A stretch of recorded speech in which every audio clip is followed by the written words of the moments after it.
और वहां पर इसने पूरा का पूरा ये जो ढोंग पाखंड, जिस प्रकार से ईसाई मिशनरी लोग चंगाई सभाओं में ढोंग पाखंड करके भोले भाले हिंदुओं को बरगला करके ईसाई बनाते हैं, पूरा का पूरा नॉलेज, पूरा का पूरा उपदेश, पूरी की पूरी ट्रेनिंग इसकी वहीं हुई।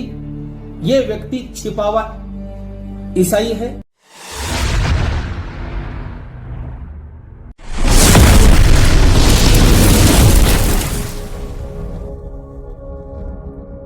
तो आज की इस वीडियो में मैं आप लोगों के साथ में जो वीडियो शेयर करने जा रहा हूं, आप लोग सच में इस वीडियो को देखकर बहुत हैरान होने वाले हैं। अभी स्क्रीन पे आप लोग जिस बाबा को देख रहे हैं, ये इस बाबा का ये आरोप है कि जो ईसाई मिशनरी लोग हैं, जो हाथरस में जो हादसा हुआ था, आप लोग जानते हैं कि कितने ही लोग जो विश्वास करने वाले थे। एक बाबा था जिसका नाम आप स्क्रीन पर आप उसका फ़ोटो देख पा रहे होंगे। उस पर विश्वास करने वाले लोगों की कितनों की वहाँ पर दुर्घटना की वजह से मौत हो गई थी। तो उसका सारा जिम्मा किसके ऊपर थोप रहा है? ईसाई लोगों के ऊपर, ईसाई मिशनरियों के ऊपर। देन प्लीज आप लोग इस वीडियो को पूरा देख के जाइएगा दोस्तों, बिल्कुल भी इस वीडियो को स्किप मत कीजिएगा। एंड जितना हो सके ज़्यादा से ज़्यादा आप लोग इस वीडियो को शेयर कीजिएगा और सुनिएगा कि ये जो बाबा है किस प्रकार के आरोप मसीह लोगों के ऊपर लगा रहा है, बिना सोचे बिना समझे किस प्रकार की बातें ये बोल रहा है, जो कि बिल्कुल भी बेतरक की बातें हैं। इन बातों का कोई भी तर्क नहीं निकलता। देन आइए आप इस वीडियो को देखिए, फिर बात करते हैं। पाखंडी और ढोंगियों की चरण धूल माथे पर लगाने से कोई पार नहीं होने वाला। ये लोग खुद भी डूबते हैं और अपने अनुयायियों को भी साथ में लेकर के डूबते हैं। इस देश में पाखंडियों की कोई कमी नहीं है, लेकिन जो अंतरंग बातें होती है पाखंडियों की, वो सबको समझ में नहीं आई। हाथरस में नया नया हादसा हुआ, एक पाखंडी की भेंट चढ़ गया सब कुछ। 121 लोग मारे गए, ये तो आपको पता है। लेकिन लाखों हिंदुओं को इस आदमी ने अपना झूठा उपदेश दे देकर सनातन धर्म से दूर कर दिया। इस चाल को, इस कूटनीति को, इस धर्मांतरण के षड्यंत्र को आप समझ ही नहीं पा रहे। मैं इस आदमी का आपको पूरा परिचय देता हूं। ओरिजिनल नाम सब जानते हैं, सूरजपाल। अब किसकी क्या जाति है क्या नहीं है, पाखंडी, लफंगे, गद्दार हर जाति में मिलते हैं। सब जानते हैं ये व्यक्ति पुलिस में था, उसके बाद में रेप केस में ये अंदर चला गया, तो पुलिस से इस नौकरी से इसको बर्खास्त करके लात मार करके बाहर निकाला गया।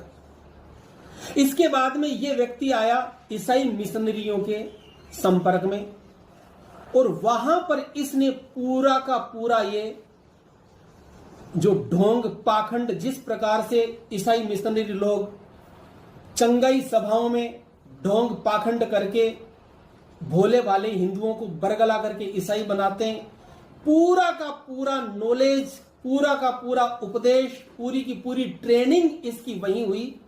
यह व्यक्ति छिपावा ईसाई है और भोले भाले लोगों को हिंदू धर्म से दूर करने का इसका काम है।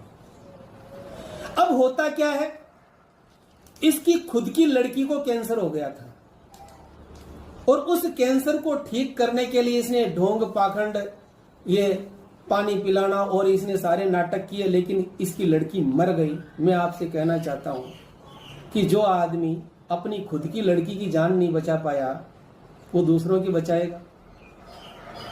फिर इसने अपने आप को घोषित किया कि मैं खुद ही नारायण हूं, मैं ही कृष्णावतार हूं। ऐसा कहकर के इसने अपने आप को प्रचारित किया। और जिस प्रकार से चंगाई सभाओं में ईसाई मिशनरी लोग लोगों के साथ ठगाई करते हैं, बेवकूफ बनाते हैं, बिल्कुल वो ही प्रोसीजर इसका है। ठीक उसी प्रकार से लेजर एनिमेटेड से, लेजर किरणों से ये वहां पर सुदर्शन चक्र प्रकट करते हैं और अपने आप को विष्णु का अवतार घोषित करते हैं, और भोली भाली हजारों लड़कियों को अच्छी ड्रेस पहनाकर उनको गोपिका बनाते हैं। यानी मैं कृष्ण हूं तो फिर मेरी गोपियां भी होनी चाहिए। तो हजारों लड़कियों को अच्छी ड्रेस पहनाकर उनका श्रृंगार करके वहीं पंडाल में गोपिकाएं बना करके उनको गोपिका नाम से घोषित किया जाता है।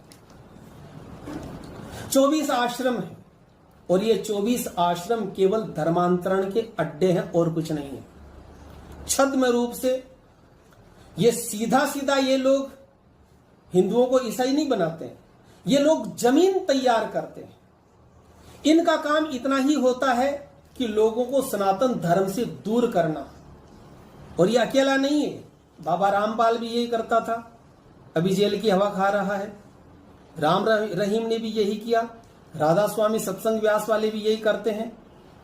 ये लोग केवल सनातन धर्म से दूर करने का काम करते हैं और अपने चरणों में लाते हैं, अपने आप की पूजा करवाते हैं। इतना ही ये करते हैं। फिर ईसाई मिशनरी पीछे से आते हैं और वो सबको धर्मांतरित करते जाते हैं। ये व्यक्ति कहता है कि मैं 1 रुपया नहीं लेता, तो ये करोड़ों रुपया आता कहां से? ये सारा का सारा फंडिंग होता है ईसाई मिशनरी संस्थाओं से। ये लोग उनके एजेंट हैं, इनको आप समझें। और जो सच्चा सनातन धर्म है, जो साक्षात हमारे ईश्वर है, केवल उन्हीं की पूजा करनी चाहिए। वो ही सर्वशक्तिमान है, उनसे बड़ा चमत्कारी इस दुनिया में कोई नहीं है। जो लोग चमत्कारों का नाम लेते हैं वो केवल आपको बेवकूफ बनाते हैं, आपका समय बर्बाद करते हैं, खुद भी नरक में जाते हैं और आपको भी नरक में ले जाते हैं। यहां तक तो ठीक है, लेकिन ये ढोंगी, ये पाखंडी लोग सबसे बड़ा नुकसान करते हैं सनातन धर्म को। ये धर्मांतरण की एक भूमि तैयार करते हैं। यही लव जिहाद को आगे बढ़ाने वाले लोग होते हैं। और ये जो सूरजपाल है, जो अपने आप को साकार परमात्मा बता रहा, नारायण बताता, भोले बाबा बताता, सेकुलरवाद का प्रचार करता कि मैं मानव धर्म सिखाता हूं, ईसाई मुस्लिम हिंदू आपस में भाई भाई, ये झूठा उपदेश ये करता। इसके 24 आश्रमों में कहीं पर भी सनातन धर्म की एक किताब नहीं मिलेगी, एक पुस्तक नहीं मिलेगी, ग्रंथ मिलना तो दूर की बात। 24 आश्रमों में किसी भी आश्रम में किसी हिंदू देवी देवता की एक तस्वीर नहीं मिलती। जो कोई भी इसके अनुयायी होते हैं, ये उनको उपदेश करके किसी भी मंदिर जाने से पहले रोकता है, उनको मना करते हैं और कहता है कि मैं ही ईश्वर हूं, मैं ही परमात्मा हूं और मैं ही अवतरित होकर के आया हूं, इसलिए मेरी पूजा करो, किसी मंदिर में जाने की जरूरत नहीं। अगली बात मैं आपको बताऊं, ये जो पाखंडी लोग हैं, ये कभी भी होर्डिंग छपवा करके टेलीविजन के माध्यम से अपने कार्यक्रमों का प्रचार नहीं करते। ये अपने एजेंट बनाते हैं, उनको जम के तनख्वाह देते हैं, पैसा देते हैं। वो डोर टू डोर जाकर के अनुयायी बनाते हैं, अपनी बसें लगाते हैं, उनकी पूरी भोजन की व्यवस्थाएं करते हैं, करोड़ों रुपया खर्च करते हैं। ये पैसा आता कहां से? ये पैसा आता ईसाई मिशनरी संस्थाओं से। वहां से इनको फंडिंग होती है और ये ऐश आराम की जिंदगी जीते हैं और सनातन धर्म को नुकसान पहुंचाते हैं। दोस्तों, आप लोगों ने इस वीडियो को देखा और इस बाबा की बकवास को आप लोगों ने बहुत अच्छे तरीके से सुन लिया होगा कि किस प्रकार से ये बाबा आरोप लगा रहा है ईसाई मिशनरियों के ऊपर।